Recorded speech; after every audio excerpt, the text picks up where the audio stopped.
On this Memorial Day, let's not forget that there was a major sacrifice for us to be called Americans and to say that we live in the land of the free and the home of the brave.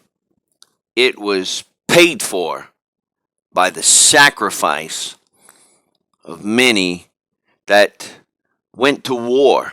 I mean, war. The fact that they were going to, not the possibility of lay their life down, but many went into battle knowing they were going to lose their life. I have military in my family, as many of you do as well. Right now, I have a cousin that's in the Air Force. I have a uncle that retired and served in the Air Force.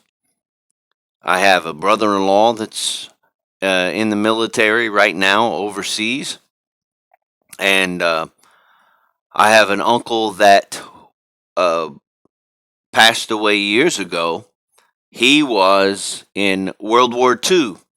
He was not only a veteran, but was also a POW. Knew what it was to actually be inside of a prisoner of war camp. And when he came out, for years told his story and shared his story right up until the time of his passing. And man, I used to love to listen to Uncle Robert's stories. He was part of what was known then, he was under Patton's Rainbow Division, General Patton. And he had a room in his house that was dedicated to General Patton. And just to hear the stories that he told. And on this Memorial Day, I just some loose thoughts, and I don't want to. Everybody's talking about Memorial Day, and I don't want to politicize anything. I'm not looking to take sides on Democrat or Republican, but simply I want to take the side of America and what we are as Americans because of the sacrifices that were laid down. I don't think today we know the sacrifices that those men and women knew at that time. At the bombing of Pearl Harbor, at the most vicious attack on American soil, even though people were saying, well, it was Hawaii, that's still us. That's still us. Oh, man.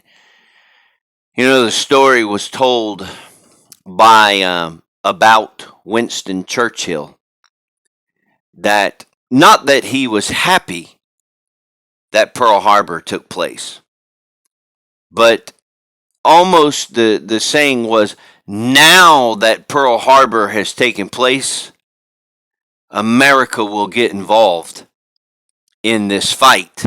And we did, and the Allied forces did. And oh, what a difference it made. The French right now would be speaking German had America not gotten into the conflict. But you think about the bombing of Pearl Harbor, and there was a understanding that there was a leader in Japan by the name of Tojo, and there was a demented leader in Germany, the Austrian known as Adolf Hitler, and that the world was facing an evil conflict. And these young men and women were being drafted into it. Some were willing to go and some not so much. I have a picture on my phone of my uncle when he was basically drafted, and he looks like you can see the terror in his face, just a young man going off to serve his country. And there is here in Ohio, in Canal Winchester. If you don't know about it, it's a military museum. It's called MOTS, MOTTS, MOTS Military Museum, and right here in our backyard. And we got to visit there. We went there not too long ago, uh, before COVID, and there is all kinds of things there that just really will. If you have any feelings in you whatsoever, it'll stir up those feelings. I remember going through the World War II area, and they actually have a part of the chair, the leather chair that Hitler sat on, and oh, just going through there and seeing such a somber area. Whereas in other parts, you're looking and people are like, oh my goodness, look at that, look at that. When you get to that World War II part, it's almost like dead silence and such a somber time. So many people lost their lives. The Allied forces stood up against pure evil to stop the onslaught.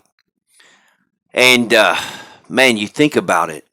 They have a U-boat there, and I think about when the young men stormed the beach at Normandy, just U-boat after U-boat coming on, and they were target practice, just being picked off. Hundreds upon hundreds of young men that knew they were not going to make it, but in hopes that their sacrifice would allow others to storm the beach and just come in waves and come in waves. My God, what kind of sacrifice is it that we have? And you know, that was not about the stuff we hear today. That wasn't about standing for the national anthem. It wasn't about standing up for, you know, pledging allegiance. That was about standing up and going to war, because if somebody doesn't fight, there will not be a United States of America. So today, let's not forget our men and women.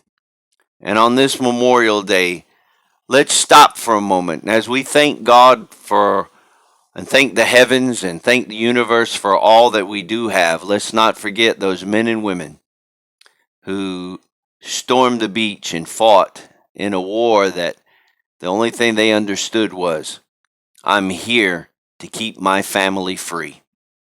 God bless America, and may God bless you. This is my prayer. Enjoy your Memorial Day.